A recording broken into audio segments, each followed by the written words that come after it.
All right, welcome into Nebraska Booze and Babble. My name is Chris. I'm your host for the night, and we are doing a special edition episode tonight, guys. We're going to be talking about some election stuff. We want you guys to go out and vote. You'll see on the stream here, we have a panel of three individuals who are representing the three different major options. So we're throwing up some symbols here. A bit of a disclaimer here at the beginning. While each person here is essentially arguing the case to vote for their specific candidate, Joe Biden, Joe Jorgensen, and Donald Trump, they're doing so for this medium, and this medium is entertainment. While the intention is to educate and discuss this, we are here for entertainment purposes and to just give out our information.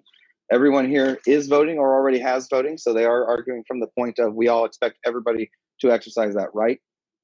They have agreed to argue this point for this panel. I know each person here, I believe that they could all actually argue any of the positions with valid and justifiable information that they're well educated on the topic. If you know these people in real life, don't attack them for their stance tonight. Not that you should anyways, but this stance might not actually be their real stance. Another thing, I don't really care if you agree with any of them or not. I do want you to go vote on Tuesday and be a part of American history. Help pick the next president or keep the current one, but let your voice be heard in the year 2020. So now the three people on the panel this time, in no particular order, are Chloe, Nathan, and Steven. He'll tell us which one he wants me to call him by. I'll have you guys each introduce yourself and who you're advocating for tonight, and then I'll begin with some questions after that. So let's go ahead and start. On my screen, it would be the upper left-hand corner person. So we'll go with Nathan there. Go ahead and unmute yourself and introduce yourself. Hello, my name is Nathan, and I'm here to advocate for the current and future president, President Donald J. Trump. As you guys will see over the course of this next hour, choice between Joe Biden and Trump is pretty obvious. It's nice that we threw in Steven here for a third party so that people are aware that they actually exist, because a lot of people don't. But yeah, I'm here to prove why Trump is a better vote than Joe Biden. All right, and we'll have Chloe go ahead and introduce yourself and tell us who you're going for. Hey, how's it going, everyone? I am Chloe. I am also on Twitch under the name of Syn Phoenix. That's SYNFENIX. I am a anarcho-syndicalist and advocating for the true, enlightened political position of anarcho-Bidenism. That is voting for Biden. No gods, no malarkey. So, yeah. Awesome, thank you. And then last but not least, Steven, go ahead and introduce yourself and tell us who you're advocating for. Hey, my name's Steven. I'm advocating for Joe Jorgensen, the president, representing the Libertarian Party. I think it's a great year for libertarians. While we might not have the strongest chance, we're definitely reaching out to a lot of people for a better chance in the next 4 years. Awesome. All right, well, everybody watch on different streams that are being shared out there. You guys can call in 402-979-NBNB, which is 6262. It's the number right there in the middle of the screen for you. Again, that's 402-979-6262. That will ring directly to the phone here in the studio, which you can see. And we're going to go ahead and start a little bit with something a little bit easy, but a little bit necessary. So I'm going to have each person here talk these different points. What I want you guys to do is kind of tell us in a couple of minutes why we should vote for your candidate. And then I'll let each person do that. And then after that, I'm going to have each of you tell me reasons why you understand that people wouldn't vote for your candidate, okay? So we'll start with the last introduction. We'll start with Steven here. Hey, perfect. Thank you. I'm somebody who grew up in a Democratic household. I was, I believe, a registered Democrat when I was 18 years old, joined the military at 18, fell more in line with the Republican Party. And then after the Trump and Hillary election, I was just burnt out. I didn't like either side. I didn't feel like either side truly represented me and my family who had different issues. I didn't feel like my side was taken. The thing that drew me to the Libertarian Party is that the party has always advocated for personal liberties. Since its foundation, 1971, it's been a party that has supported, same-sex marriage, even today's issues, transgenderism, things that have to do with your own body. Why should the government have a choice on your body? And that's something libertarians believe in strongly. And that's, why I voted for the first time in my life at, 27 years old, just yesterday with my wife for Joe Jorgensen. And yeah, I mean, it's a party that puts more of the responsibility on yourself rather than the government taking care of you. Awesome, excellent. We'll go next to Chloe here. Go ahead. So like I said, I am here for Joe Biden. I actually, it's kind of strange. I look at voting as or let me restart here. I was born and raised in a strongly Republican household, and I probably would have gone down a few unsavory rabbit holes if it wasn't for my education and kind of meeting some of the people I would have. But I look at voting as a utilitarian calculation. I look at this as there's a very, like, I don't look at voting as like I'm voting for someone who I'm going to go have a drink with. I look at voting as a sort of like, okay, what do I think the most useful outcome is going to be? And I see that as Joe Biden.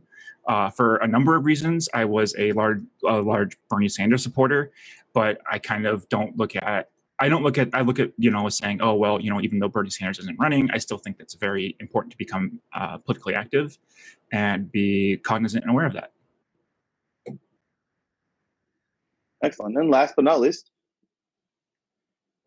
So I did grow up in a conservative household. I actually do lean more libertarian than conservative. The last election, I voted for Gary Johnson. When it came down to it, Trump was an unknown. We all know his moral flaws, but I had no clue how he was going to govern. From looking at him in the past, it seemed like a Democrat that was trying to act like a Republican. And I wanted to get the Libertarian Party up to that 5%. So I voted with Gary Johnson. Obviously, he didn't hit the 5%. But over the course of the last 4 years, if you actually look at what he's done and not what the media has portrayed him as, he's been one of the most conservative presidents in U.S. history in terms of his accomplishments and what he's done. And as far as just kind of the character stuff at this point, I probably still would have been leaning libertarian if it wasn't for the Democrats' push that they're doing now with packing the Supreme Court, adding states willy-nilly to the Senate to try to get more seats there, ending the filibuster.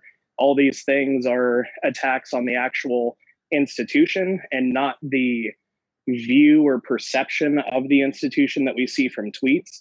And I just think that's too dangerous for me to do another vote for the Libertarian Party this time. So I'm supporting Trump. Okay, those are all very well thought out reasons, and that's very good. So I'll start back with you then, Nathan. We'll go back the other way. Really quick, you've got an echo. Let me mute. Yeah. There we go. Sorry. It's all right. We are, just so anybody knows, Nathan and I are in the same studio, so if we don't meet each other, we are 6 feet apart. So we'll start with Nathan this time, and I would need to know, you obviously should be able to tell me why, and kind of, so basically also any viewers, treat this as I'm the person you're trying to convince to vote for your person because I'm undecided, okay? So obviously you can tell me some reasons why I shouldn't vote for your person, because you should know enough about your candidate to know the good and the bad, in my opinion. So go ahead, Nathan.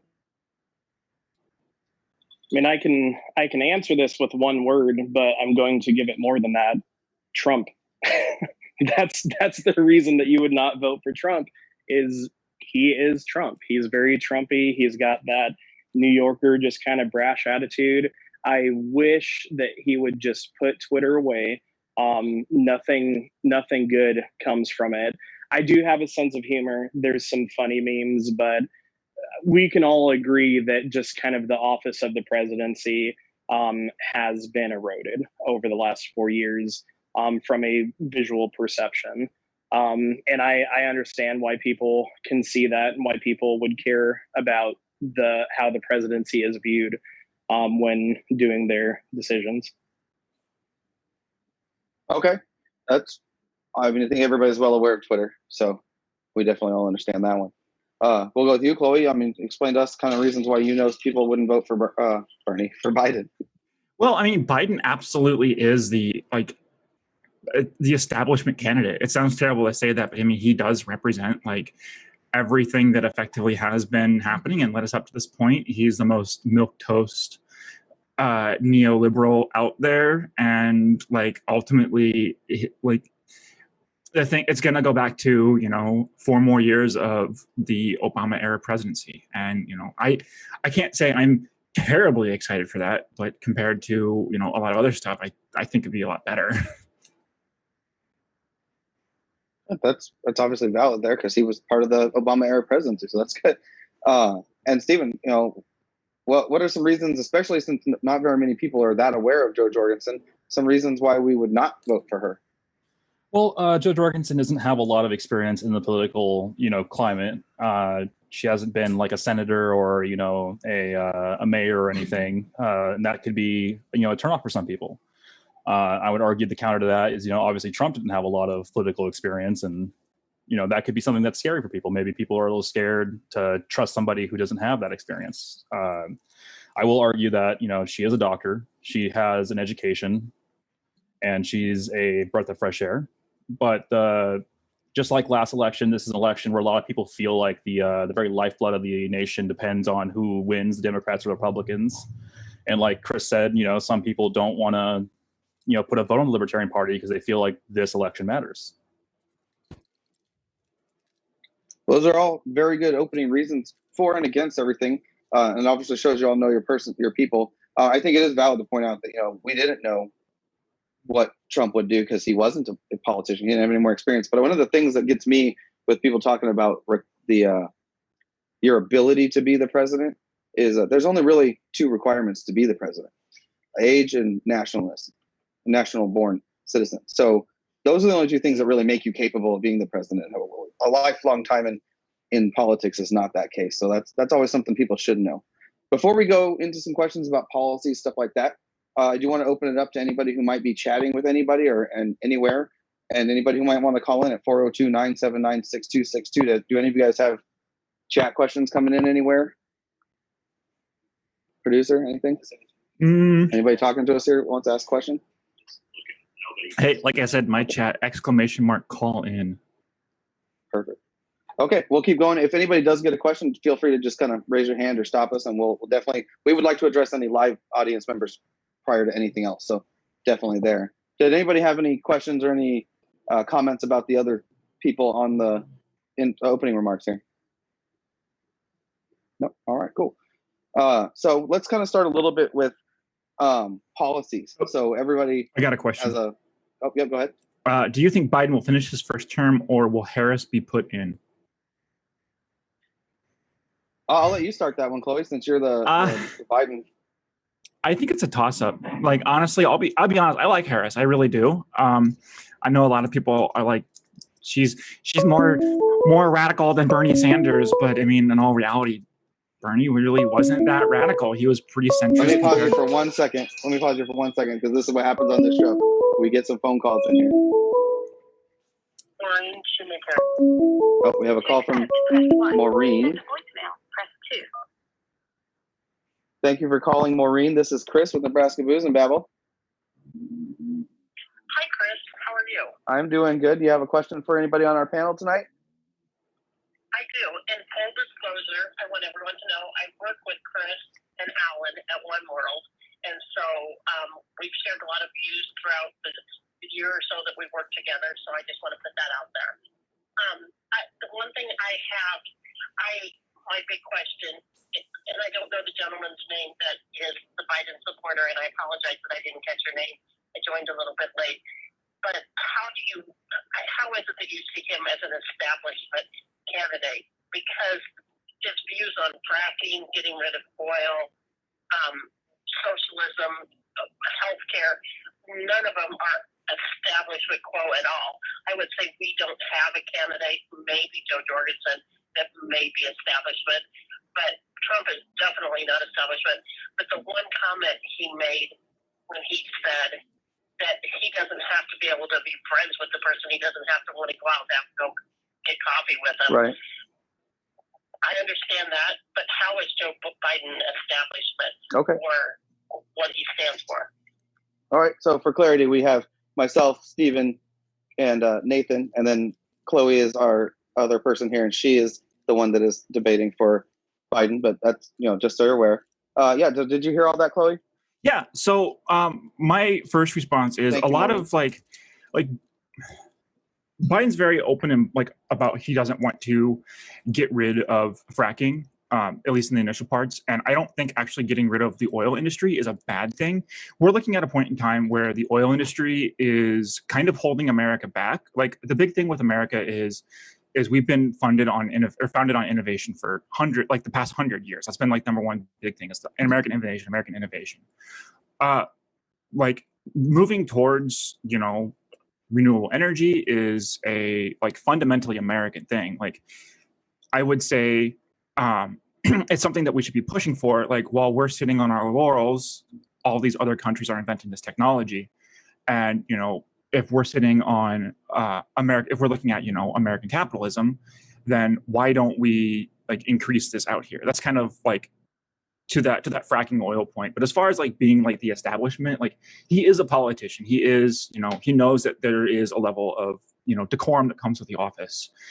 He knows that there is a level of like kind of where everything stands. Like, yeah, a lot of people are like, well, he might be, he looks a bit more to the left, but if you really look at the numbers and everything, like a lot more people want something like an expansion of Medicare and Medicaid. A lot more people, like it's like something like 80% of the country is like my medical expenses are too high. Like a large number of the country thinks that there's not enough people are paying their fair share in taxes. So let's readdress the tax system. The tax system is something huge that we've always been in almost every election looking at. And even in this level of like, if you're making over if you're making under $400,000 a year, which I don't think anyone in this panel makes over $400,000 a year, I'm going to make a guess because that's a very slim number of the population. Like, fundamentally your taxes won't change. And that's something that's important. Like, and that's like a very like standard, like established thing is you don't really want to touch and mess with the taxes of the middle class, because that's kind of where we're sitting here is or like the establishment's always been, strong, strong, healthy middle class. God, I'm sorry. I'm like, it's okay. I do want to correct the statement. I do want to correct the statement real quick on Joe Biden and fracking. He wasn't pro fracking until he saw the polls in Pennsylvania and other states that he needed. You can see within this campaign cycle, video after video after video of him saying that he is for getting away with fracking. But recently they have changed their stance to where they're saying no fracking on federal lands, and then they're not going to have new leases on fracking. So when the current leases run out, those are going to run out. So there's not going to be any new ones there. And he has said that he wants to be oil free by 2035. So there are thousands and thousands and thousands of people that rely on that for jobs. And fracking is the main reason that under the Trump administration, we became energy independent. We don't have to get our oil from other countries because we're able to get it here. So while Joe Biden does say that, no, he's pro fracking, just look at his record and you'll know that that's not the case. He's lying to you right now. That's fair. And also in the last presidential debate, Trump directly called him out and said, are you saying that you want to do it with fracking? And he did say yes. Like there was no dancing around it. He did say he will end it, which was a big issue for people in Texas. The governor of Texas tweeted about it. Why do they all got to tweet? We'll never understand. But yeah, so yeah, there's some, like Chloe said, he's a politician. He's going to answer both sides, talk out both sides of his mouth. I think it's important too to note that his stance isn't that day one it's gone. It's going to be a phased out thing, like because it would be impossible for day one for it to be gone. You can't just turn them off. Like, yeah, it's not how it works. I mean, I would say even to all the people who are working in the oil industry and everything, if we start like making solar panels and we start making, like batteries and stuff for all of this stuff, like all of this, you're going to see a level of American ingenuity come back. You're going to be having like foreign countries. Oh my God, now we have companies who are making this stuff instead of us having to go to, say, Germany because they were the first to market and they have the best stuff out there. We're going to have American companies being put first. We're going to be having American companies make money. We're going to be saying, all that revenue is going to be going to us instead of us going out to another country. And all those jobs are going to be in America. All of that industry is going to be here. It's not going to be somewhere else. Like that's the big thing I would say is if we're looking at, like, if you're worried about it from the job standpoint, investing in this renewable energy isn't going to get rid of the jobs. It's actually probably going to make more because it's a more complicated process. And on top of that too, like we do know that there is like environmental issues with fracking. Like a lot of that land that gets fracked, like you can't use it for anything else for like decades. So before Nathan makes his comment, so are you insinuating that people who are in the fracking business could then just jump over and be in the renewable energy business? Like the guys out on the oil rigs can just suddenly make panels? I mean, it's not going to be like a 1-to-1, like instantaneous switch, but it would be like, okay, we're like 2%. It would be, I think it would be more of like, it's going to be like job training. Like, because people on the oil rigs, you know, I've never worked on an oil rig, but it would just be like learning a different trade skill. Yeah, I've got just so I can tell you, I have actually family members who are roughnecks, you know, that work on oil rigs. I don't see any of them being able to transition that job set skills into, like you're saying, like build solar panels and stuff like that. It's to me, it'd be a totally different thing. It'd be great if one of them wants to call and tell me, but I believe there's quite a bit of training involved in being able to do that. It's a tough job. What did you have, Nathan? So I just kind of wanted to comment on two things. Just you already kind of talked about it. The people in the oil industry transitioning over to being in renewable energy or whatever, and that no, it's not going to end day one, but at least they'll have enough time to learn the code for their next job. As far as renewable energy, though, everybody acts like the solar energy and wind energy are just absolutely clean. It's the way of the future. But that power has to be stored in batteries when the sun's not out or when there's no wind. Those batteries come from mining nickel and other sorts of things, so they are also damaging to the environment. It's spread out over more land. The amount of land that you need to take up to have renewable energy from wind farms or solar farms is a lot more than you're going to get from the oil industry or nuclear power. I think most of the US's electricity comes from burning coal right now. But while I do see that, yes, there's a benefit to things like solar energy and wind energy, there's still a long ways to go for that to be efficient enough to where it's actually worth it. And it's not a 100% clean energy right now. So we do have to transition to something. I think the most efficient and most cost effective is actually nuclear, but people don't like nuclear for obvious reasons. But yeah, those are my main comments there. And I do want to make sure we give Steven time to talk. Yeah, just definitely. Steven, did you have any comments on any of that stuff? Yeah, you got to give a little love to the little guy. So my problem with wind power, and it's not like, you know, I understand, you know, where she's coming from is just learn a new trade. But anyone that's worked 40 hours in any kind of, you know, hardworking industry knows that when you get off work, you don't want to go to school. You want to go back to your house. You want to shower. You want to maybe sit down, watch the game, play some video games, drink. You know, you're basically saying like, hey, in a year, your guys' career is going to be dead, and you need to spend your free time learning this new trade. And the problem with that is you also got all these kids in college who are getting degrees for that same trade who are going to have a much better advantage over these guys, you know, who are a lot older. Because I used to have a job as a recruiter, and there is that attribute, you know, between a younger employee and an older employee. Yes, the older employee has more experience, maybe is better with instructions, but that younger employee you're going to get a lot more mileage out of. The other problem with wind turbines is that the blades are not easily. Most of, I think it was 90% of a wind turbine can be recycled because the metal can be reused. But there is a landfill issue right now with the blades from those wind turbines because they can't be recycled. So now you're creating these landfills where we're just, you know, dumping stuff, which is a huge issue. And then when you look at things like killing coal, you're not just killing, you know, these coal plants, you know, mining facilities. You're also killing transportation. These businesses that, you know, their whole job is transporting coal from point A to point B. You're killing office jobs whose job are to count the coal. It's not just a simple, you know, we can just cut this out and replace it with X, because maybe we won't need so many people with, you know, Y.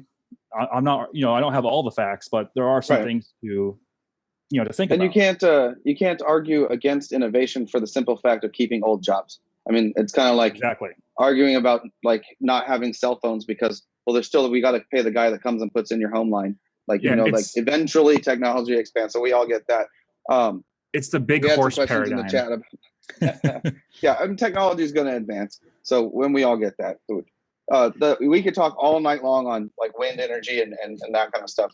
Yeah. So we'll just kind of move on from that a little bit because obviously I think everybody understands that. It seems There like. was one other point I wanted to address in that Yes. question is right now, I don't actually see any candidates who are like full on socialism, because like socialism really is the workers controlling the means of production. And I don't see anyone, I mean, maybe Howie Hawkins, but God, the Green Party's just, they're so detached from reality right now that like would say, like that would basically go out through and say, okay, well, we need to transition traditional firms into co-ops or anything like that. And like, you know, even when Biden's like most extreme is probably healthcare. And I don't think, you know, a single payer system is inherently socialistic. It's just putting us on par with what the rest of the world has. And if I might add, I just got sent a fact by a buddy of mine who's listening in. He wanted me to point out that less than 10% of Michigan was able to swap from the automotive industry to any other career, even with free schooling to transition. So it's not I like, thought it you was know, 2%, but yeah, 10% sounds yeah, correct. but it was a really low number. I mean, I agree. You shouldn't not do innovation just for, you know, keeping a job, but you should also take into account like these are a lot of people who are going to lose their livelihoods. You do have to take into consideration 90% of people in that job field then being on government welfare. There was a lot of other, I want to say there was a lot of other socioeconomic factors that went into that.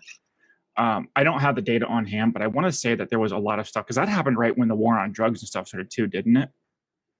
Ooh, I don't know for a fact on the dates on that, but I don't really dates on that, but boo, war. So I'm okay with the transition of things. I just want that to happen naturally via the economy and not from government mandate saying 2035 we're going to be done with this.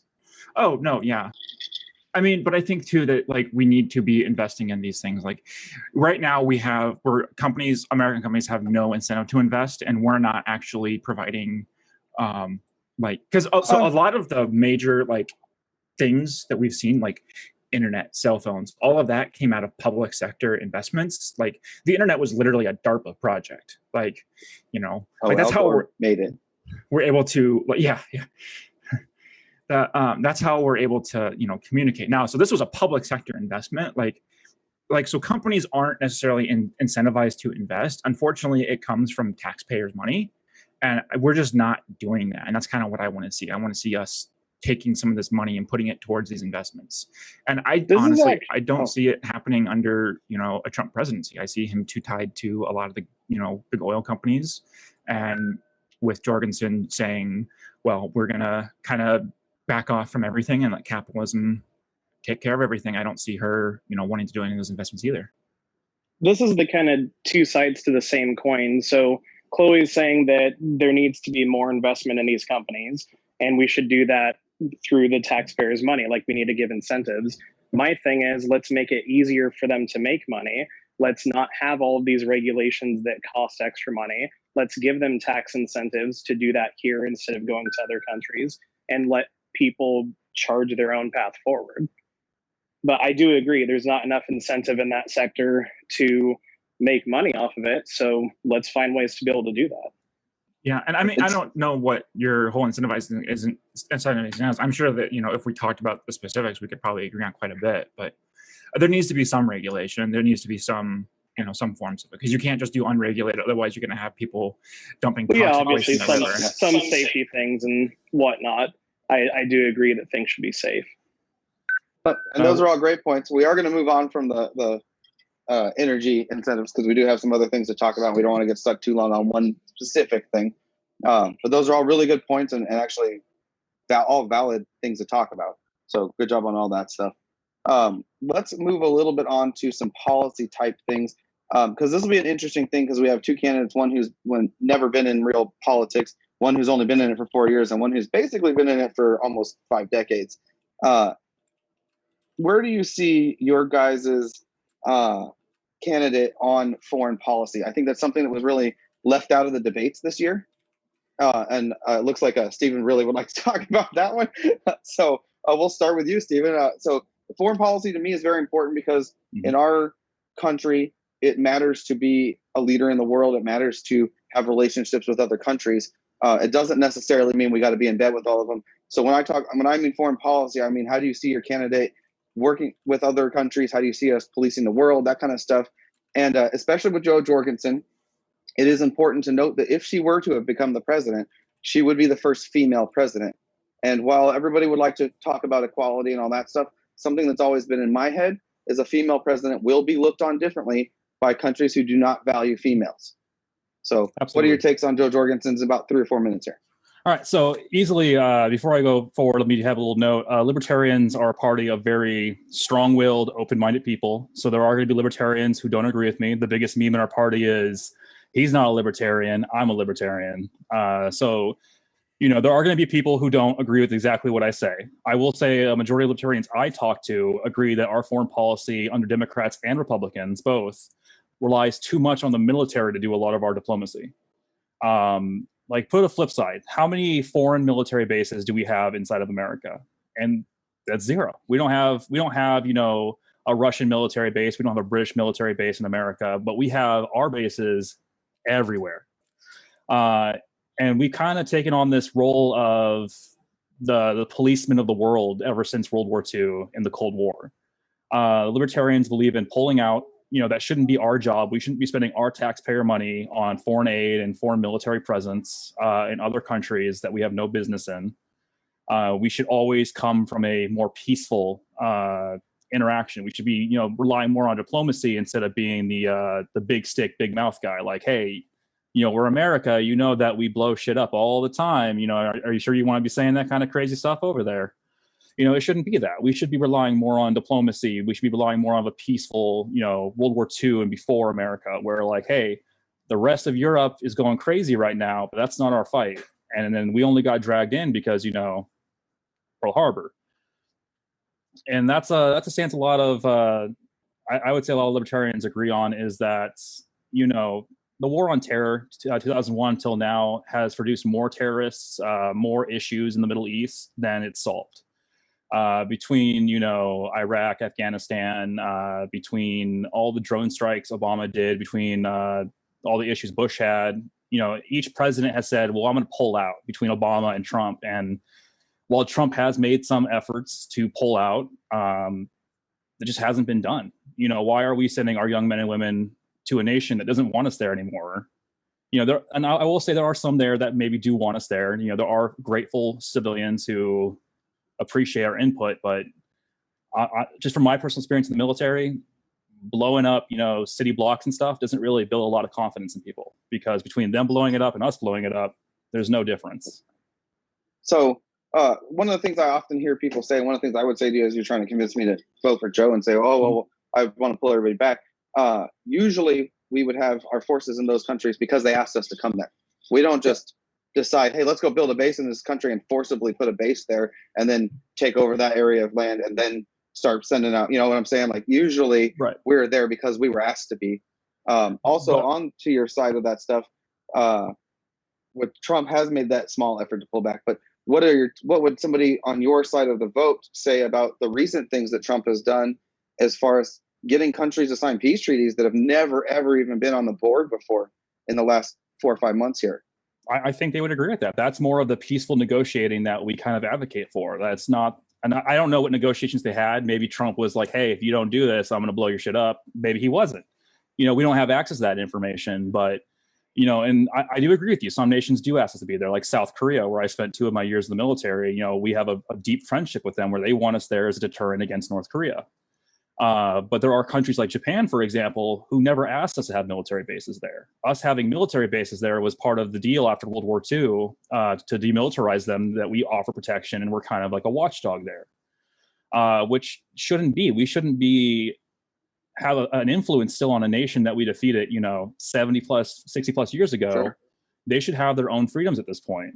You know, we shouldn't have our hands in it. Another issue I see with people on foreign policy is everyone up in arms about Russia, Iran, and all those guys influencing our election this year. And I turned around, like, you guys never heard of the CIA? You don't think we're over in other countries messing with their elections? This is just, you know, karma coming back at us. And, you know, I don't like it. I don't like other countries influeing my election, but at the same time, I can't be like up in arms about it because we've done the same thing. So in your mind, with George Jorgensen's foreign policy be much more of a live and let live type thing? Yes, we would focus the military on more of a defensive setup. Like, hey, this is our border. These are maybe our closest allies. Like South Korea, maybe England. Like that's it. Like we're more of a defensive posture. Unless you directly fuck with us, we're not going to fuck with you. What did you have, Nathan? So that's actually a pretty easy act to follow up, since you've really covered a lot of Trump's stances in that. One other thing I'd like to point out is that Trump is the first president in I don't know how many decades it's been that hasn't started any new wars. He has been pulling troops back. He has been signing peace treaties left and right with Arab nations, which people thought was never going to happen. When Trump was taking office, everybody thought we were about to go to war with North Korea. I haven't heard anything from them since then. Crimea was taken over by Russia under the Obama administration, even though we had a treaty with Ukraine to protect their land if they would denuclearize, and we didn't fulfill that treaty. Russia took over that land.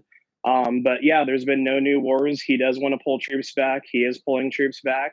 Obviously, there's going to be people like bureaucrats that fight him on that, and that sort of thing not happen. I know one thing with the Vietnam War, the media really swayed how that went.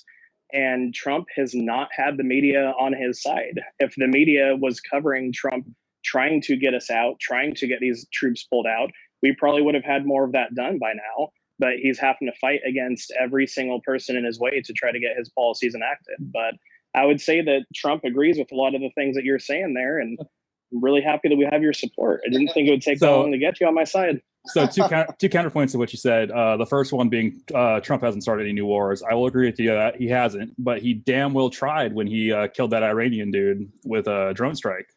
Now, while I won't argue that as a former military guy, I agree with that. Didn't like the guy. He had to go. But as a Libertarian Party, they don't believe the government should have the power to choose who lives and dies. We're against the death penalty. And we could argue about that later in another topic. But the government shouldn't be over here choosing who lives and who dies in the world when it's not in direct defense of our nation. And as far as the Vietnam War, the media didn't help the military in the Vietnam War. It actually hurt the support for the Vietnam War because Americans were seeing the carnage and brutality of war for the first time on colored TV. This is something that maybe, Uncle Tom would come home from the war and you'd be like, why does he drink so much? Why is he angry? And you wouldn't really know. Maybe you hear some stories, but for the first time, people could see, dead bodies, the shell shock look on soldiers, and the brutality that is war. And that really killed the morale. We had protests. We had, a call to end the war. And I'm sure my 4 minutes is up, so I'll mute myself. You're good. So Chloe, you can talk to Joe Biden. Has actually been a part of our government for 40 plus years, so he probably has the most foreign policy experience. Yeah. How do you see his presidency going in that way? So, unfortunately, I want to start off by saying that, Joe Biden served in the White House with Obama, and Obama absolutely was a war hawk. I don't think there's any question there. He started wars. He, basically really escalated our initial drone strikes. But I do want to, for the drone strikes, I want to point out the fact that Trump actually has done more drone strikes than Biden has, or than Obama did. God, Biden has. God, he's not even president. He did more, proportionately, and the time period. But as far as, and I think this is something that Biden kind of understands, is that there's a lot of really, really complicated reasons that we are in the places we have.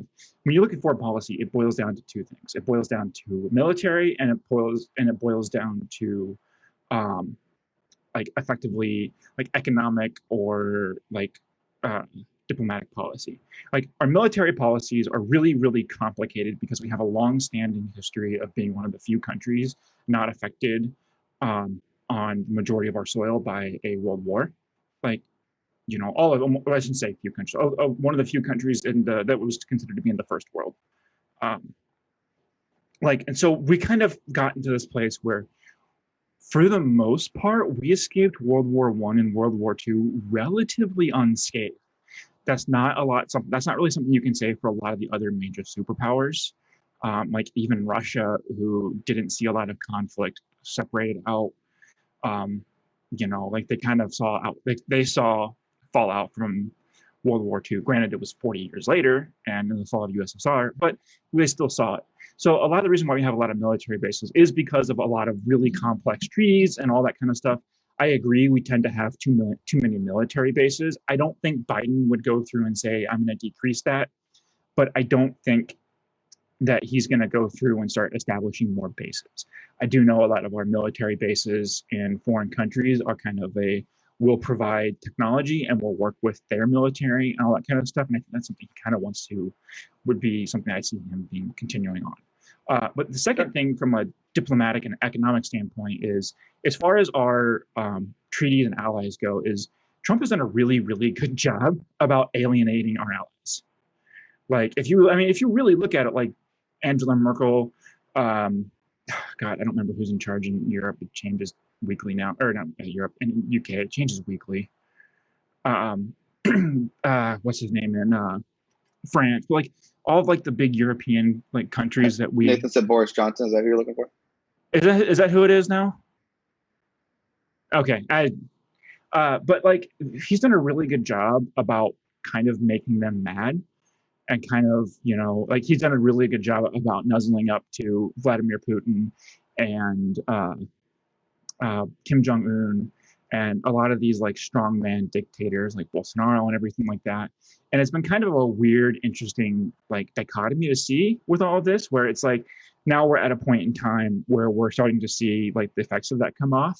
Or like what's his name from China? Pooh Bear. Did you just do a Trump? Wow. No, that's actually a thing that like he actually has a really personal thing being called Pooh Bear because they look so similar. Like it's actually a thing. But like really like looking at that and being like, oh, this is really great. Yeah, Xi Jinping. But like even at like international economic things, international diplomatic things, like China is sending like 20, 30 people, and they're and like I shouldn't say overcrowding these meetings, but like they're filling tables in these meetings. And then we have like Jared Kushner showing up late and sitting on his iPad or iPhone in the lobby because he couldn't get to the next one. Like, why are we not in that position? Like, that's what I want to see. And I think Biden will absolutely take us to, like, absolutely take that back into that position and say, like, we will be getting into a situation here where we're seeing a reestablishment and a re-engagement of, America showing off and saying, okay, now we're going to start getting back onto the world stage, which has really happened. We've let a lot of our allies down, both economically and diplomacy, and, some of our military allies down. Trump almost got us into 3 different wars, one with North Korea, when that whole standoff went down, and then with that drone strike. That was both Iran and Iraq that we could have started a war with. I would argue that anytime you almost get into a war, but you don't, shows a position of power. Well, and I think it wasn't really anything that we did. It was the fact that they were like, we're not going to retaliate. Well, that would kind of be something that we can. Yeah. Real quick, Nathan was first, and then I'll have Stephen jump in. I'm trying to keep it a little bit short because we do have some questions on some other stuff. Yeah, mine's really short. I think the foreign policy stuff just really comes down to the perspective. If you look at from the perspective of like, yeah, there were times where you could see people on video laughing or doing this or doing that he's increased spending in the NATO for that budget there. We do have those peace treaties signed. Yes, he did the drone strike on Soleimani. And no, they didn't retaliate. So there was those almost wars there. And then with Biden, I mean, he voted for the Iraq war, and then he voted against the surge, which was the thing that kind of helped level that out. He was part of the Obama administration. He's been in office for 47 years. I mean, he's supported all kinds of different wars. Stephen and I are actually kind of more in agreement here, and I think Joe Biden's the outlier. So yes, from a perspective, there are people in other countries that don't like Trump, but they're not the ones voting for the president. So I don't really care about their perspective, if I'm being completely honest. That's fair. What did you have for us, Stephen?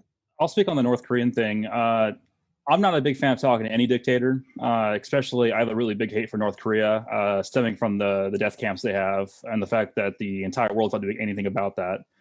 But I will say that anytime a president can sit down and find common ground and negotiate with anyone, whether it's friend or foe or neutral, and maybe bring a little bit of neutrality to the area, that's something I can smile on. Like if they can save lives and make a peaceful solution, that is exactly what the Libertarian Party wants. And I'm not going to condemn them for doing that. Do you see Joe Biden or Joe Jorgensen being a person that would be capable of doing something like Trump and be on the demarc line, be in North Korea and actually meet with the North Korean dictator?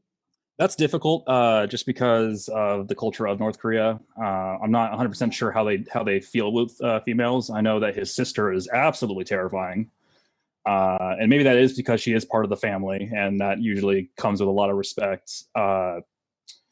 But as somebody who spent 2 years in South Korea in the military, I will say North Korea does these waves of where they'll get big and loud about, like, hey, we're going to go to war. And really it's because they want something. And usually we'll offer them something like food, resources, maybe some kind of deal like, hey, calm down. Here's your food for your tantrum. We'll see you again in like 6 months. And they have a cycle of this. And I will say under Trump, that cycle's been a lot less. And that's something I can't agree with him on, that he did find some way to negotiate that down. Okay. So we do have quite a few people in the chat asking different things here. To Sierra, who was asking about talking about climate change, we did talk about fracking and wind energy and whatnot a little bit earlier, and this has been recorded, so it will be out again later. So you can definitely go back and see that. We do have somebody named Marcus who jumped in and said, each candidate has been fairly vocal about their stance on the current pandemic. We kind of knew this was going to come at some point, right? The right claims that it has already been defeated, mission accomplished message. The left and libertarian sees it as an ongoing threat. How do each of these representatives feel that your party has addressed this and that your specific candidate has done it? We'll start with Stephen. Go ahead, since you're already on. So that's actually something I haven't looked at, and I feel ashamed for not getting a libertarian stance on that. From my understanding, it's more of it should be up to the people, like the local state governments. It shouldn't be the federal government cracking down saying this is what has to happen. It should be down to the local communities. I live in Portland, Oregon. Portland shouldn't be deciding the entire policy for the entire state when we have farmlands and smaller communities who have a different population and different interaction than the bigger city. And that's a stance I feel like we do stand on. So you feel like if Joe was the president, things would have been handled similar to the way Trump has kind of allowed things to be done on the state level? Or do you feel like she might have done, or your party would have done a little more of, we're going to shut globally down, or we're going to federally control this? Or that's a big topic for me. So back in January, I actually had message traffic to record this, where I was talking to a friend of mine because I was going to travel to Vegas in February. And I was like, hey, man, why is no one concerned about this China virus that's coming out? And, and being in the West Coast, I remember a bunch of mayors and, senators and stuff saying, ignore Trump's xenophobic, racist ban on travel to China and come on down to, Chinese New Year, come down to these parades and stuff. And then when everyone got sick, they turned around and said, well, it's Trump's fault for not shutting down the border. And that's something that really pushed me to the Libertarian Party too, was, they made these decisions and then rolled around and played victim. And that's something I got tired of seeing with both parties. So I would say as a libertarian stance, it's more about personal choice. It's your personal liberty. My personal perspective, and, don't flame me for this, people. It should be up to the person. If you are somebody who has a compromised immune system or you feel you are vulnerable, you should stay home. And there should be some kind of incentive so you don't get fired from your job, that you can stay home because you have a health concern. But if you're somebody like me who's, in the pretty good survivable bracket, I feel confident that I can still go to work and that I'm willing to risk that to keep my family financially afloat. And I like the fact that I have a decision. It should be your personal liberty to make that choice with your own body, because you are at risk. I like that last part, your choice with your own body. That's a very good statement. We'll jump over to Chloe. You want to talk about how you view the pandemic would be handled with Biden, and how? And I don't know very much about how he said he would handle it, other than like he says he'll take control. So, I mean, I would love to be enlightened by what you know. Yeah, so I'm basically going to echo what he says, and he says he's going to listen to the science. Like, he's going to listen to what his medical experts say. He's going to listen to, what top doctors are saying. Like, this is something that, people say, oh, it's over, it's over, it's over. Well, Friday, we hit a record number of cases, 101,000 cases, like just in one day alone. Like that's the number, and like we're at almost 10 million. We're at 9.5 million cases, and almost 250,000 people have died from this. Like, so this is a very big deal. As far as some of like the other stances go, like he did mention it would be really hard, if not impossible, to instigate a national mask mandate. Yeah, but he also said too that you need to have some sort of standards and you know how that applies and how that affects and changes things around. Like obviously shutting down a country isn't the right way to go, but you know it depends. There's a lot of data out there that can be, you know, shown for a lot of different actions and a lot of different choices. As far as, you know, the ultimate overall, I'm not really sure kind of like the exact step down through all of this as far as how the science is going to play out. But he did ostensibly say, like, listen, if scientists and economists say this is the best idea, then that's what we're going to go with. We're going to look this through. We're not going to take things off the table. But I do know that we've seen countries around the world, like New Zealand, like shut down everything for 6 weeks, and they have like 0 cases right now. Like South Korea did so there a lot of was similar a person, stuff. So since I'm in the chat here, I'll just jump in. This is a discussion to you. So Chloe, they're stating that we aren't electing a scientist. So you're stating that Biden would simply not make any decisions. He would only go, well, I have this scientist here who said this.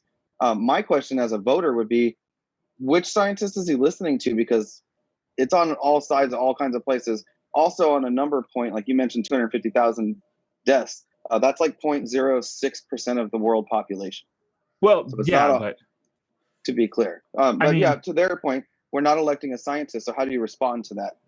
You're right. We're not electing a scientist. We're electing, you know, we're electing a leader. Like we're electing someone who needs to be like looking at things, at the data, and looking at it and saying, okay, I understand. You know, here's what I say. I don't have the answers. I go to the experts to get the answers, and that's what he's doing. He's going to the experts, and a lot of the scientists we're looking at CDC, we're looking at Johns Hopkins, we're looking at Mayo Clinic, we're looking at medical experts, economists across the country. Like these aren't people who are just like, you know, like sitting around and someone just did the math on my stream and said it's 4% of the cases that we have so far end in death. Like a 4% mortality rate is huge.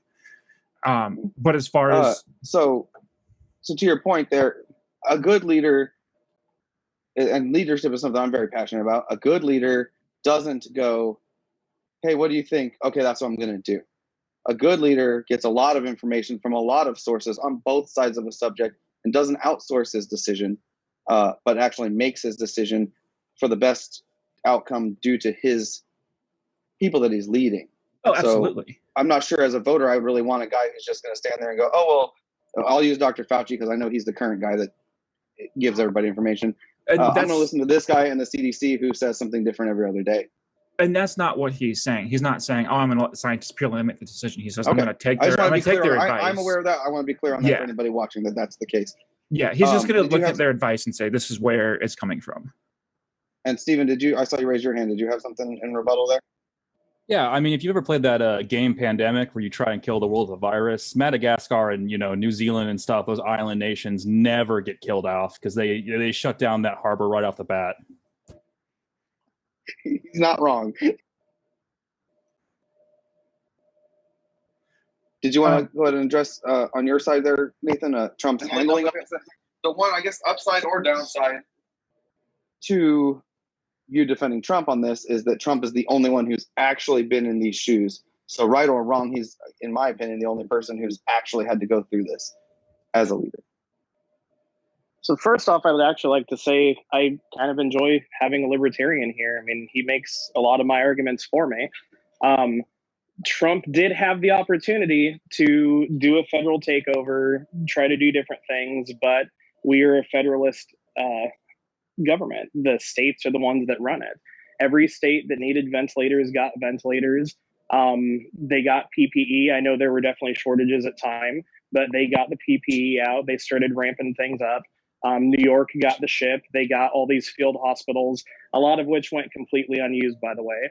And they did this. He closed the border down. Whether or not Biden was calling Trump xenophobic for closing the border down, the comment came out the day that Trump closed the border in, I believe it was January, that he stopped traffic from China coming in.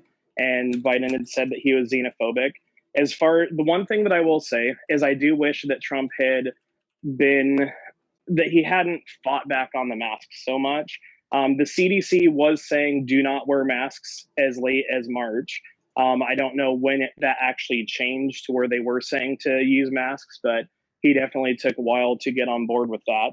And then Stephen, kind of made the point with New Zealand. I mean, they're a country out in the middle of nowhere. That's not really a fair comparison. UK, I think, would be a good comparison to use. We have a much higher population than the UK, so it wouldn't be fair to do a total number of deaths. So I'd rather use something like deaths per million, where we're not that far off from UK. The case fatality rate is a little bit different than the deaths per million because it's also factors in how well you're handling the virus. And the case fatality rate for us is actually pretty close to in line with the UK as well. I was actually one of the ones that was saying from the beginning that it's worse for people who are older. And so the people who are older are the ones, or the people that had different conditions or whatever, where they are at risk, are the ones that need to be kind of locked down and stuff. I agreed with kind of the Sweden model, but they didn't do enough to protect the older people there. I think if we had just had the people who were more at risk be the ones that kind of quarantined and stayed hunkered down, they're the ones that would have gotten the stimulus checks instead of going out to everybody else, because everybody else would have still been working. And then, yeah, I mean, the main thing is just kind of the masks. So masks are really kind of tricky. So, real quick. Okay. Oh, sorry. So on the mask point, we do have a comment here in the chat here about the mask, and which kind of goes to Chloe saying Biden will listen to his scientists. And of course, she's not necessarily saying he won't listen to anybody else, but to the person that's chatting in here, he's saying doctors take an oath to do no harm, so they are naturally going to be very cautious. They aren't economists, and they don't care about my likelihood or livelihood. Or my health. They only care about his health. It is noble, but it's only one element of the equation. So in Trump's administration, he may have listened to scientists. I don't know, but he may have listened to scientists and economists and a bunch of other people and made a leadership decision. Also, the CDC, the Surgeon General, Fauci, have all at some point in their time here over this pandemic stated, don't wear masks. And then all said the same thing, wear masks. So as a leader, even, I can imagine how difficult it would be to be constantly getting different information all the time. So we'll slow that conversation down here to move on to one more piece, because we are coming up on an hour, and I'm not sure how long everybody wants to stick around for stuff. But one other thing that was definitely put into the chat longer. Okay. One thing that was put into the chat multiple times was two other things. So we can kind of talk about these two things, and you guys can kind of decide what order you want to do them in. But healthcare and balancing the budget. So those two types of things. I think balancing the budget probably be a shorter conversation, so maybe go with that one first real quick. Stephen, again, with Joe Jorgensen being a pretty non-known entity, kind of like Trump was. With Trump, we all got the whole, that's what I do. I run a business. I know how to handle this, right? Like I remember that in 2016. I can balance a budget. That's what I do. And of course, everybody will argue that he's gone bankrupt multiple times. He doesn't pay his taxes, all that fun stuff. What about Joe Jorgensen, or do you know on the libertarian stance on that? Like, how would she budget the country, or would she be able to do so? So the economy with libertarians is a very fun topic. We're a political party that believes in little to no taxes. We think the government's just too inflated. We're paying way too much to do way too much stuff. At the very basic, the libertarians want a government that provides a court system, provides police for protection, and provides a military for self-defense. Other than that, we shouldn't be doing things like, creating all these organizations and, things that set up all these regulations, all these limitations on people's ability to pursue in the economy. We believe in an open market system where the market will decide, the market will provide. And I mean, that's just the basics of it. As a Jorgensen herself, I know that she did have a corporation, a business that she helped run at one point, and she ended up walking away from it to pursue motherhood. And afterwards, she came back, I think, she She founded a business consulting company in 2002 and continues working with select clients since then. So she does have her hand in business, maybe not as large as Trump does, but she does have a understanding of economics and believes that the government should just be a lot smaller and that people will naturally come to solutions as they need. I guess that if our government's much smaller, it's probably easier to balance that budget. A big thing for the libertarians for the budget, I should continue, is that we believe it's immoral with all these taxes, setting up these tax plans right now. You know, when we're talking about trillions and trillions of dollars debt, it's not just me and you paying it or our grandparents. Oh, yeah. It's my son. It's my grandsons one day.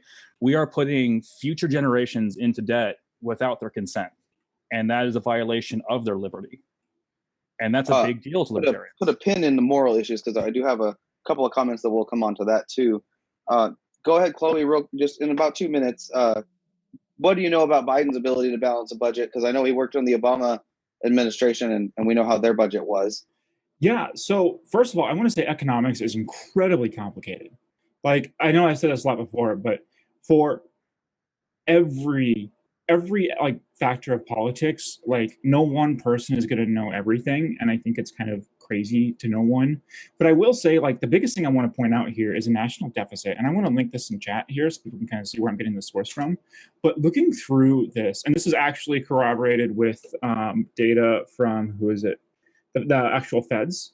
But like looking through this so far. Well, real quick, which chat are you putting that into your stream's chat or into? No, I'm putting it in our Zoom chat. The Zoom chat? Okay, I'll share that out. But like basically the idea is after the Trump tax cuts, we actually saw our deficit increase massively. Like not just like a couple 100,000, like in 20, like, so when a president comes into office, you kind of inherit roughly 2 to 3 years of the former president's policies. It's really difficult to kind of get through that. But the Trump tax cuts really kind of show where this budget deficit comes in from and how it kind of all plays into all of this. When you're looking into and trying to understand all of this, not taxing corporations a higher amount and, you know, kind of saying, well, we want, you know, the market to decide everything. It's really difficult. Like I'm a market socialist. I actually like the idea of a market, but I don't like the idea of unregulated markets. I think unregulated markets tend to be bad. Because an unregulated market doesn't actually appeal to the needs of the people or anything like that. It appeals to the needs of the capital. And that's a really big problem here. But when you're looking through how like Biden will do it as far as increasing taxes on the upper class, like you're talking, and I'm not talking to people who like, oh, you make a combined income of 100,000 or more. I'm talking like you make a combined income of like $1 million or more. Yeah. You know, the upper class would not be $100,000 income. Well, some people look at that as like, oh my God, you know, like, and I just want to make sure that we're clear on that. This is the really high earners, and like, you know, are you talking like 1%ers or not quite that? 5% maybe. Okay. But like, if you're making $1 million plus a year, like, first of all, under a progressive tax bracket, if you're paying like say 40% on that top earnings, that means anything over that $400,000 mark is being taxed at 40%. If you're paying anything over that, like, you're probably not going to be missing a ton of that. Like, you might not get that fourth car. But, you know, like, so that's the one thing I would, you know, say. The second thing is we have a lot of corporate taxes, corporate loopholes. You know, Biden's tax plan, looking through it, it would close a lot of those loopholes. It would close a lot of those ways that companies can be like, oh, I'm going to avoid paying taxes for all this kind of stuff. And it's really important to understand. It's really important to understand that. And it's really important to kind of understand how all of that boils down and all of that like pulls in through to like these levels here. Because it's like I said, it's complicated. And I want that to be like the big thing. Yeah, we can't barrel down a whole budget conversation into 8 minutes. Sorry. But it does quickly sound like, so far at this point, you know, libertarian is like, hey, I don't want to tax people, so the budget should not have to do with taking my money, no matter how much money I make, whether I make $10 million a year or I make $100 a year. And it sounds like you're talking, and Biden has talked about his. I've read some of his tax plan, the $400,000 mark, and there's a lot of misinformation out there about raising taxes on people who own homes and that kind of stuff. And that's not true. And I Yeah. definitely say, if you guys are talking about that stuff and you're seeing those things, definitely do a little bit of research on it. Just like it does people are trying undo to a lot make of the this tax gun stuff that tax Trump up. did, though. I'm sorry? People are trying to make up this gun tax thing, and that's not even anywhere in his thing. Like, yeah, it's not. I think it's really important to note that, like, it's a really complicated plan, and it's really hard to break down into a meme? Well, it's really hard to break down into like a little 4-minute segment. But do you agree with the wealth tax that's based off of net worth? It would be like a one-time wealth tax. Like, well, so the reason that I'm asking is because Elizabeth Warren, I believe, wants to be Secretary of the Treasury or something along that line, where she would be kind of a part of that. And that's something that she firmly supports, is a wealth tax. It would be every year based off of the net worth of that individual. My understanding is it's a one-time wealth tax, and it only applies to people whose net worth is in excess of $10 million, which I'm okay with. So as a libertarian, any tax is evil. I mean, it doesn't matter, if you're rich or poor, that is their money to do with what they decide.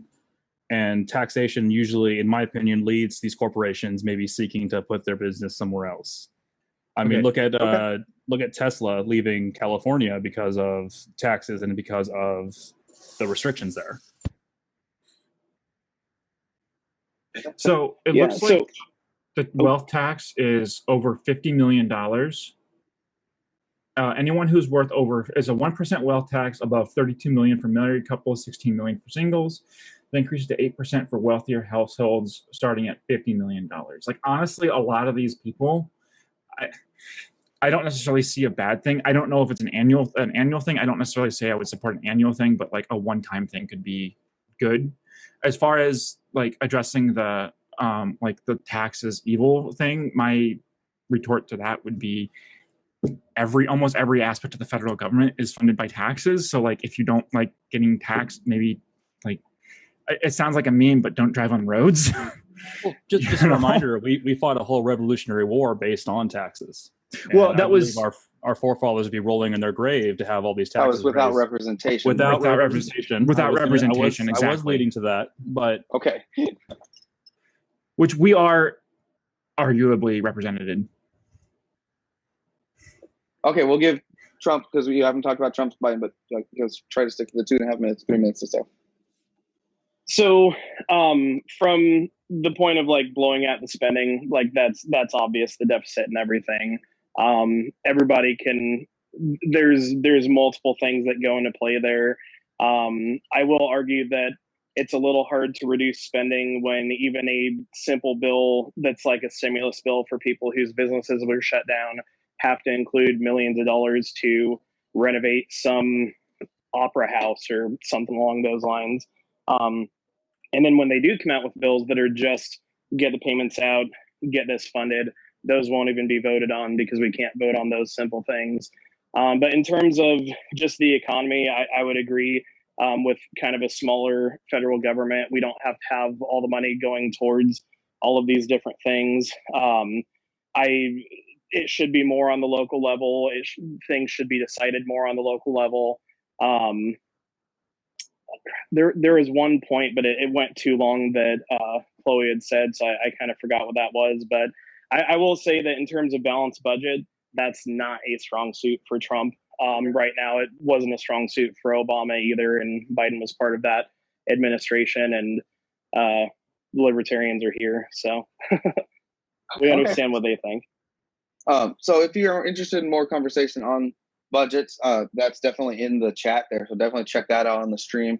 There's definitely some good conversation going on about budgeting. We are going to move on to the next topic, which was, because I know people are going to jump all over. They're like, oh, well, don't drive on roads, don't that kind of stuff.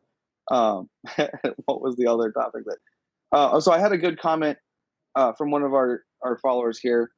She is a young female, and she says, I don't know about the Libertarian Party, but both the Democratic and Republican Party have known personal and moral issues. As a voter, how do you justify excluding those issues when you make your vote?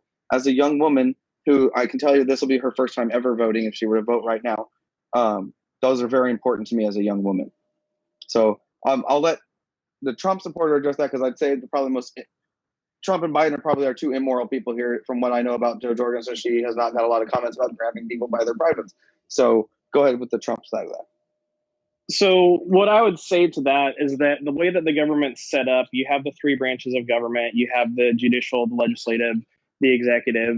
We weren't supposed to have this much power in the executive branch. It wasn't supposed to be that you vote for the president and that's going against your morals because of their stance on this thing or the other. It's not Trump that writes the law for different moral topics. It's the legislative branch that writes the law, votes on it. It's Trump that would sign it, and it's the judicial branch that would say if they need to review it, whether or not it goes against the Constitution. So from a moral perspective, those things really should be handled more at the local level, more at a state by state level. I'd say that using what happened with coronavirus and Trump showing, even at a time where he could have taken a more, this is what we're going to do from the federal level, but instead gave states the supplies they needed and then let them decide for themselves, that that's something that you could use to support voting for Trump, is that it's not him that's going to be making the say on those moral decisions. It's the legislative branch that would be writing the laws. And that's why it's more important to look at what your senator, what your congressman or woman is going to be doing there, rather than focusing on the president and saying the president is the end all be all for any of this, because that's never the way it was supposed to be. I think that's a valid, it's actually a very good point. Also, I do understand, and I think that, you know, the young lady here should understand that, like, voting for Trump or Biden or Jo Jorgensen, you are voting more for the party's way of doing things. So I don't know what moral issues she's specifically talking about, but I know, like, a real hot button topic every year is abortion, and why that has anything to do with politics, I'll never really understand. But it's pretty well known that, like, if you're on the Republican side of things, your opinion is more pro-choice, and if you're on the pro-life, and if you're on the Democratic side of things, your opinion is more pro-choice. And so it doesn't matter how much the president or the guy running or the girl running for president stands up and says, I'm pro-choice, I'm pro-choice. If she's running on the Republican side of things, people feel like she's not. So would you argue that that's a letting facts go against your feelings type of thing, and that, like, somebody like Donald Trump is like, hey, regardless of whether I'm pro-choice or pro-life, that's not my decision, and that's kind of the leadership he's shown? Is that what you're saying? Yeah, because using abortion specifically, like, if Roe v. Wade is overturned, it goes down to the states. There's already states that have laws in the books making abortion illegal or making aspects of it illegal. He's not the one that would write the law for it. It's the legislative branch that does it. In terms of morals and what happens to you in your day-to-day, you really, really need to be doing more research on the people you're electing to Congress and not focusing on the president. The executive branch is supposed to enforce the laws on the book, and they deal with foreign policy. So I don't view the moral side of it when I'm doing that vote for the president, because that's not the responsibility of that job. You may want to do that, and, like, you want to have a president that can enact with their pen as opposed to letting it go through legislation, but that's not something that I believe in. I think Stephen is actually even on my side there. But yeah, what I would say to a first-time voter, look at the people running for Congress. Look at your local level as well. People don't pay enough attention to local politics. That is going to impact you as well. You really need to study up on that too. That's a very good recommendation to anybody out there, is you're not just voting for a president right now. You're voting for so many other things, not even just especially on your local levels. You guys are talking about here locally and where we live, we're talking about casinos in Nebraska, and people are very confused on that whole concept. Like, do some real research on everything you're voting on. Don't just walk in there and go, well, I'm voting an R, and then go down that list. Again, let's try to keep it about 2.5 minutes or so. Chloe, on Biden's side there. So before I get into that, I really want to tack on to the most important thing you can vote for on a ballot is judges. Absolutely the most important thing. Really do research on judges. But at any rate, so when you look at, so I actually think that there is a there is a level of morals that do play into a vote, but it's not quite as in depth as I think a lot of people try and make it out to be. So like I said, I look at voting as a utilitarian calculation. I look at this as voting's a zero-sum game. Like there's no other way to go beyond that. It is a zero-sum game by its very definition. There can only be one winner, and there is like there is an outcome there. So when you look at like the moral argument and kind of all that stuff, I actually think there's a lot of problems with Biden that I would morally disagree with him on. I don't think a lot of people can sit here and straight face defend Biden and say, well, I think morally he's a great person. Like, I don't think anyone's going to sit here and say that. But I think the question is, from this level of calculation, and I'm really sorry to say this, Stephen, I don't foresee a Libertarian or Green Party winning under the Electoral College. I just don't. It's a math problem, and it just doesn't play out. I have ideas for how Libertarians should execute this, and I really want you to do this because it would really help the Democrats. But I look at it as, so we're basically, the moral choice here for the president is between Biden and Trump. And we know where the moral line for Trump is. It's been explained. We can get into it if we really want to.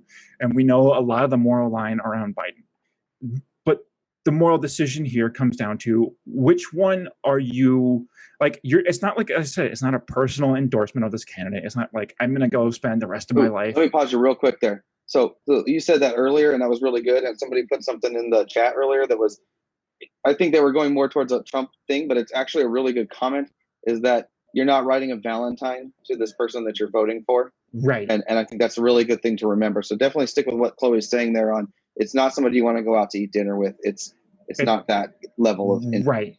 And I think the thing is, like, we've seen a lot of the problems here, and I'm looking at this from even more so than the moral perspective, but like, there is a signal that when you are voting for this person, like in a two-party system, if you're voting for one person over another person, and it kind of boils down to some moral decision here, it's you're saying morally this person is better off than the other one, or you're making some sort of stupid accelerationist take, and there's a lot of problems with that too. Perfect. And Stephen, you've not had as much going on that stuff because of the other two quite have their morals are very out in the open for everybody to know that. Mm-hmm. If you were asking me as an undecided voter, neither one of them is a good person. I hate to hear people say, I'm going to make a vote for the lesser of two evils.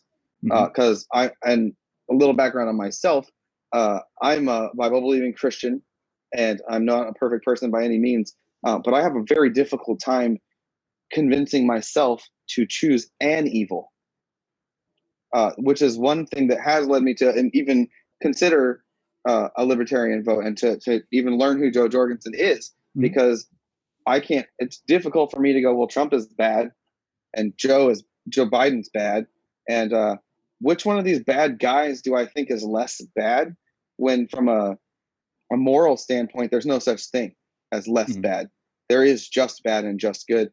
How do you view, or how do you see, or what do you know about Joe Jorgensen on that stuff?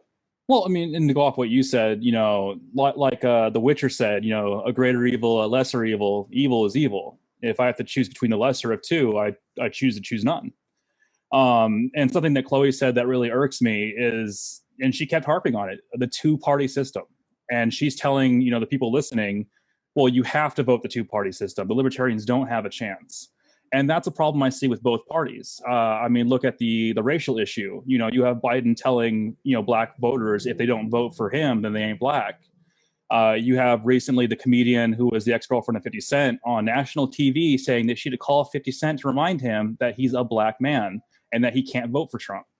You have this power hold from these two parties who, and they know they have their hooks in you as voters, and they know that no matter what their moral issues are, you're going to vote for them because they made the other party the boogeyman.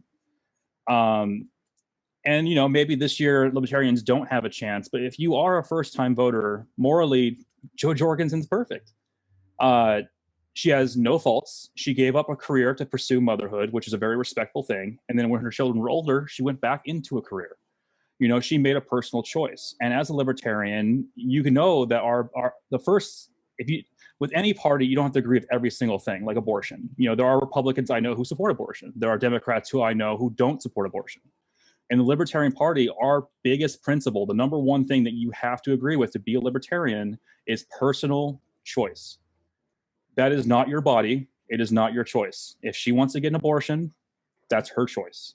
Now, there is a certain argument in the Libertarian Party about abortion that's kind of come up lately, which is, at what point is the fetus considered a person itself, and thus abortion would be infringing on their personal rights to life and liberty. And that's a debate we're having right now in our party. But Joe Jorgensen in the party as now stands that we support abortion because that is your right to do with your body. And a vote for libertarianism as a first-time voter, as somebody who's new to the political system, you're taking a step away from the duopoly of the Republicans and Democrats, and you're pushing for future generations to have a choice in what they want to do. So I think that's very well stated.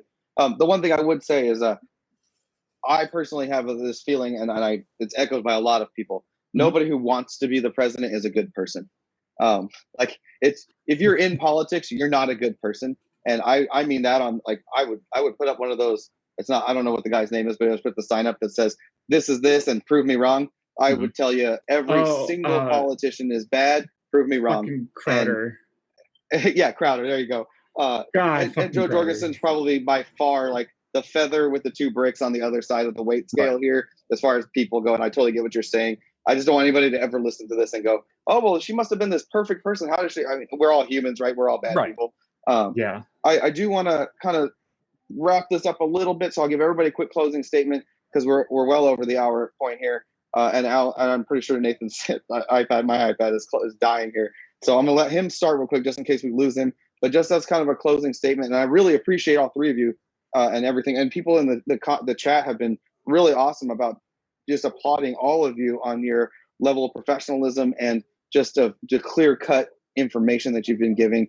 So really, that's really awesome. This has been a great discussion. So I'll let kind of Nathan close with his first. And what I would like you each to do is kind of speak to me as the person that has not decided to vote yet. And I'm going to go out and vote on Tuesday because I am. And, convince me to vote for Trump. Convince me to vote for Biden. Convince me to vote for Jorgensen. Go ahead, Nathan. So we all discussed COVID-19. I mean, we're all living in that reality right now, and that's something that nobody saw coming. Every country around the world is hurting with COVID-19 right now. But taking a step back and just kind of looking at where we were before all of this happened, with historic economies, historic unemployment.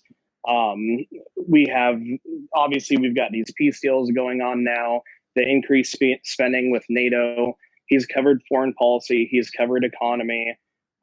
We've got all these different things going for us, and we are not the party that's trying to change the establishment norm. We're not the party that's trying to say let's end the filibusters so that with a 51 vote in the Senate, we can add 2 additional states, get 4 additional Democrat senators so that they have that in their favor, and then start packing the courts and making a judicial branch just completely irrelevant. We've had 9 justices for, I think it's 150 years or so, because 150 years ago, they set a number based to have it be like, this is what it's going to be. This is where it's going to be set at.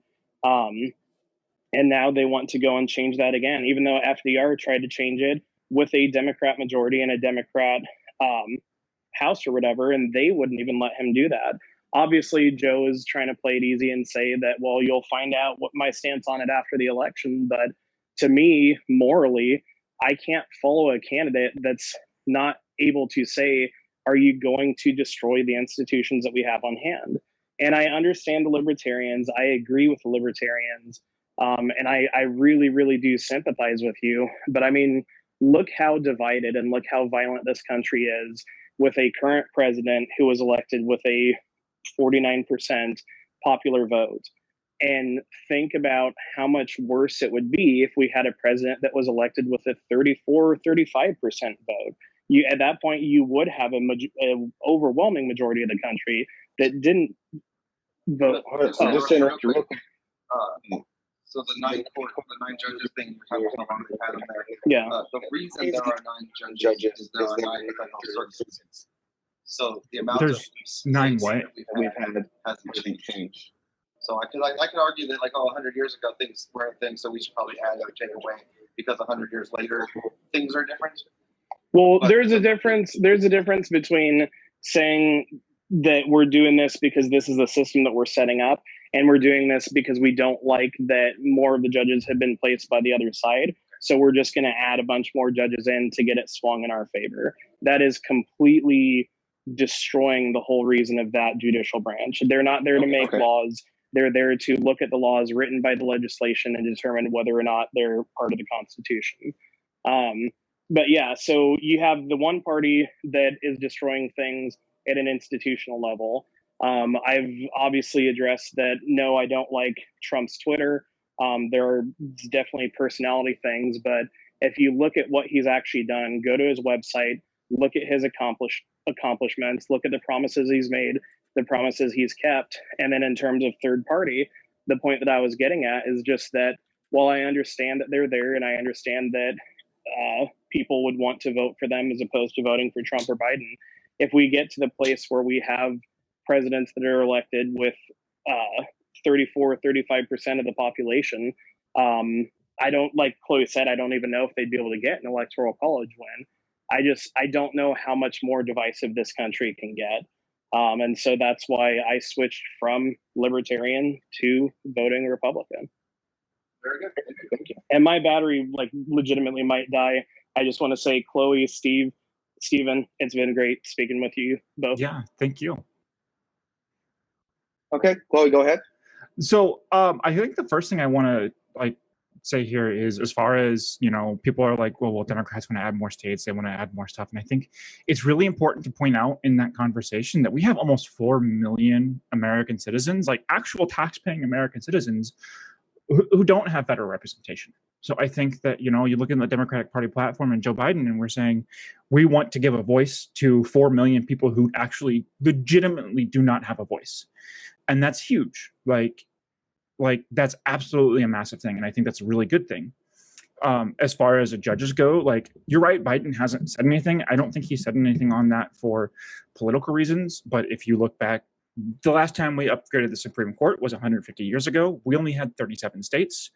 If we're going to do it based on states, we would look at it as right now you would be up to 12 judges, and you would add additional one for a tiebreaker, so 13 judges. And I think that's pretty fair. Even if we added just to kind of voice this into, would you, honest to God, would you be arguing this if Trump had not just got or what I can't remember her name is now? Absolutely. So you're 100% on, we should have raised judges 10 years ago when Bush was the president. Yep. The number of judges on the Supreme Court should be reflective of the number of states in the union. Why do you believe that? For a number of reasons. Doing it off population is a really, really, really difficult thing, because you could see large population influxes. American population is in kind of a weird situation right now, where we actually gain more immigrants than we're actually on par with immigrant gains and naturalized citizens, like being born and stuff. It's just really hard to base that off of a population standpoint, where right now our current government is set up to be based off states. And I think that, kind of continuing that trend until something something different can be put into place is probably the best and most fair way to do it. Okay. And me asking why is probably like, we could have another hour-long conversation on just the Supreme Court. And the whole Supreme Court thing is really complicated. But as far as, I think that's, the big fear a lot of people have is that, it would be eroding stuff. But like I said, I look at voting as a utilitarian calculation. Unfortunately, I don't see a third party being able to be viable in electoral college for basically math. If you have even, say, 5% of the popular vote for libertarians, like that 5% is spread out across all 50 states. How is that going to get boiled down as far as, because we elected based on electors, so I look at that. Like, if I were to vote third party, I would probably be most in line with the Green Party. But again, the Green Party is in a really weird state, and oh my God. But like, I don't think the Green Party really knows enough about what they're doing. But looking at it, there's tons of other like videos I could cite on why Trump just hasn't done a good job. I think the biggest thing that I want to cite, though, is the amount of divisiveness that has sparked within the past 4 years is absolutely insane. I don't see 4 more years of Trump calming that down at all. I see it making things worse. We're seeing massive civil unrest. Like the only way I can see this happening is to kind of push back into a more like basically established president like candidate like Biden, and kind of like temper things down a little bit. So the civil unrest is in Democrat-run places. Well, most large cities tend to be for a very large. And Steven knows this personally, right? Well, as a Portland native, I will agree that it is primarily the Democrats who are the ones that are being the most divisive. Well, so there's a lot of reasons for this, but cities tend to be Democrat-run for a lot of really complicated socioeconomic factors. You tend to have more educated people living in a city because that's where like jobs with required degrees are. Like, real quick, can I just say that you insinuated that more educated people vote one certain way? Yes, absolutely. The people that vote the other way are less educated and therefore less entitled to their vote? Nope, that's not what I'm saying. I want to be real clear, because the way that came across was not a good, like, in convincing me to vote your way. That statement, because I would not be considered a college educated person. So you're just basically telling me I have to like that. I want to be real clear on that. No, and I'm not saying that. I'm not saying that like if you're not educated you can't vote this way or whatever. I'm not saying that at all. I am saying that we do see a large trend toward education level and towards different political ideologies. That's just a data thing. That's just data. That's no bias, nothing. That's just data. Okay, I just want to be clear on that because I don't want anybody being offended. Like, oh, well, you're uneducated, so you vote Republican. No. I'm going to be honest with you. Anybody who's ever been the president definitely had a college degree and was educated, and there's been a lot of Republicans of those. So, well, okay, very good. I just want to be. Yeah, I don't want people to think not that, offend anybody in the show. Yeah, that's just statistically that's just how things tend to work out. So while yes, there's a lot of civil unrest in democratic cities, almost every major city is democratically run. That's just a common factor. Like if you it almost leads me to believe that like less educated people tend to not cause as much unrest. Like because they live in rural areas. Like, is it just putting a bunch of human beings in one place causes problems? It depends on what your definition of unrest is, and I feel like this is probably getting out to another absolutely. tangent. We could go all the way down the George Floyd rabbit and everything else. So yeah, I'll rein that back into definitely. I get what you're saying, but the fact is people say democratic cities, and really, almost every city is Democratic run. It just happens to be like it's like if you really get down by the numbers, there are more Democrats in the country than there are Republicans. Like it's just a numbers thing. Okay, and real quick before I go to Stephen, because there was a good question asked specifically to you, Chloe. Since you're saying we should definitely go to like say 13 Supreme Court justices, let's make that happen today, according to this person, and Trump appoints the next 4 because he's the president. So here's what I would say is, in addition to adding the seats, we also need to change how we are appointing justices. Like we should not have a single justice that doesn't pass through the Senate without a supermajority. Would you also say that should not be a lifetime job? Yes, it's a 9-year term. You get 2 terms. The Democrats are the one that ended the filibuster for the judges. So it's your party that did that. That's the reason that we have 51 votes to be able to get that. Okay, and let's see. I may be registered a Democrat, but I'm not a Democrat. Yeah, that's okay. Biden vote. She's not a Democrat.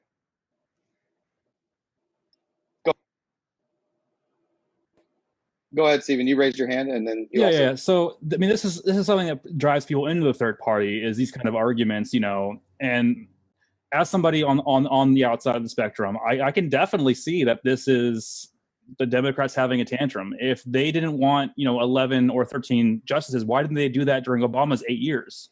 Why are they only doing it now after they don't have the ability to do it when they're throwing a tantrum? And that's all it looks like. So I can see your point there.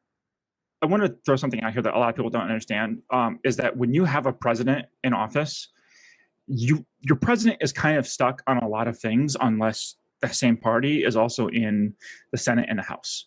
So like if you like don't the have first 2 years of the Obama administration where you had a supermajority in Congress Yep. and No, didn't get the stuff absolutely. done you want to get done. And I will criticize Obama every time for that. But you know, another big thing that people are upset about is healthcare, and they're like, "Well, Republicans want to redo healthcare." They had 2 years under Trump to do healthcare, and they didn't do it. Yeah, and we didn't touch healthcare, which we're way out of time on that. But So your turn, Stephen. Go ahead and convince me to vote Joe Jorgensen. Why is my vote not wasted? All right, Ken. Like, let's just talk man to man. You have a cigar. I have a cigar. You've been drinking. I've been drinking. And we've heard both their views. We've heard both of them tell you that the libertarians don't stand a chance, that you're just wasting your vote. You know, they're telling you exactly what you, as a free person, can do. They're saying that if you do this, it's a waste. You've heard the Democratic representatives say that only educated people vote Democrat.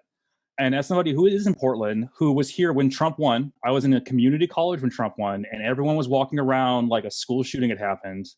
I actually had class interrupted where we had to spend 20 minutes talking about our feelings because Trump won in a college that I paid for to get an education.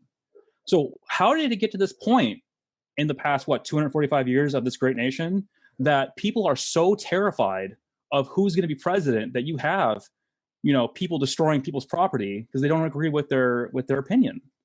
Portland, you know, not a shock to the world, votes primarily Democrat. The entire city of Portland is a Democratic voting city. So, so when Trump won and you had all these people protesting downtown and destroying property and blocking traffic, they weren't blocking Trump supporters. They were blocking the same people who voted with them, and they were just having a temper tantrum. And, you know, and this is the fear mongering that both of these parties do. And so as person to person, you know, think of Bill and Ted's Excellent Adventure, man. Be excellent to each other. And that's it. That's what the Libertarian Party stands on. If you, sir, want to, you know, do peyote and shoot machine guns in the woods, that is your personal freedom. You know, like me personally, I don't agree. Like abortion's a big topic for some people, right? I don't support abortion when it comes to like, hey, I was sleeping around, we weren't wearing protection, and I got pregnant. And I don't want this responsibility. But as a libertarian, it's not my place to tell you you can't have that abortion. That is your personal choice. You know, as long as what you do doesn't hurt me, doesn't hurt your neighbor, doesn't hurt anyone else but yourself, that's your personal choice. And people bring up, you know, the drug issue. Some people are like, libertarians just want to do drugs and shoot machine guns. And, you know, drugs are dangerous. Don't get me wrong. We do want to legalize all drugs because the war on drugs has failed. The war on drugs from, you know, Biden, who did the 3-strike, you know, program, you know, him and Kamala Harris have put more people in prison than should have been put in prison for small possession charges, you know. And here we have, you know, Obama's kids who were smoking weed. We have Biden's son who's doing crack on these new videos coming out, and these people aren't going to prison, you know. And this is more of a, you know, rules for you but not for me. So at the end of the day, man, the libertarians just want freedom for all. It's not, you know, we're not pandering to certain parties like, you know, Black Lives Matter or, you know, any right-wing parties. We are saying, you know, screw race, screw religion, screw all that stuff. We are going to the most direct attribute, which is the personal level. We're not going to cater to a group. We are saying every single person in this nation should have the same rights as the person next to them. All right. Well, that's very well stated as well. I think you all three did a very, very clear, good job of explaining your points, of describing your sides of things. I think it's actually kind of interesting that if I were to, like, as somebody who's not biased into any of this, right, like, it almost seems like you guys would all vote for the right person that's the same person, which is kind of interesting. You had some very good points there. I would point out to anybody watching that the third party vote, like, it's explained pretty well that, like, it's kind of hindered by the electoral college, and that's, even, it seems to me like even the people here all agree that's a problem. If the 5% population vote goes to the third party, they do get funding and representation in the following election. So your vote for third party is not a lost vote. That's one of the things that kills me, is anybody telling somebody else, oh, your vote for this means that your vote is against this or for that. No, your vote for somebody, even if you put in Mickey Mouse, is that your voice being heard against everything else. And especially voting for like third party, Green Party, whatever. If you could get them 5%, they'd get more representation. And maybe you're making a vote for the future because you can't choose a lesser evil. And I get that too. I can honestly say you guys all three gave me as a person undecided a lot to really, really think about. And so I super appreciate all three of you being on the show. I think we could have 5 more shows on just healthcare, just civil unrest, all of it. I really, really enjoyed it. So I definitely invite both of you, Chloe and Stephen, to any other shows you guys would like to be a part of. We do this a couple times a month live, and then we do a bunch of other shows all the time. So I really, really appreciate you guys being on. Thank you so much. If you guys feel free to share this to any other groups, just tag us so that we can definitely, converse with them and follow up with them. And, you guys have anything to say to each other or anything like that before we go? I just want to say I felt both people were being very respectful. There were no personal attacks, and this is what politics should be. It shouldn't be, I'm wearing red, he's wearing blue, she's wearing yellow. Attack them. This isn't Halo. This isn't team deathmatch. We are all on the same ship. We just disagree on how we're going to get to that destination. Very good. So I agree. There shouldn't be any personal attacks. Obviously, Chloe, we're all for her being here and being a part of this conversation. And Stephen, we agree on so much, and it would be so much more efficient if you guys would just bring those views to the Republican Party, because we have very similar views. We just don't have enough people pushing to get it done. So don't waste your vote there. Just bring it here and then get us to change. I'm saying waste and get us to change to what we really need to be. I hate the W word. If the Republican Party will join me in my plans for a full-on workers' revolution, I will gladly accept their help. That's not happening. That's awesome. All right, well, thank you guys very much. Get our outro and take us out. Again, great conversation, and thank you so much for being with us. You guys have a great night, and keep on drinking and keep on talking. Hey, yeah. Wu-Tang is forever. Hey, Wu-Tang forever. And just so we know, 4 years malarkey. Hard pass. Thanks, guys. Good job.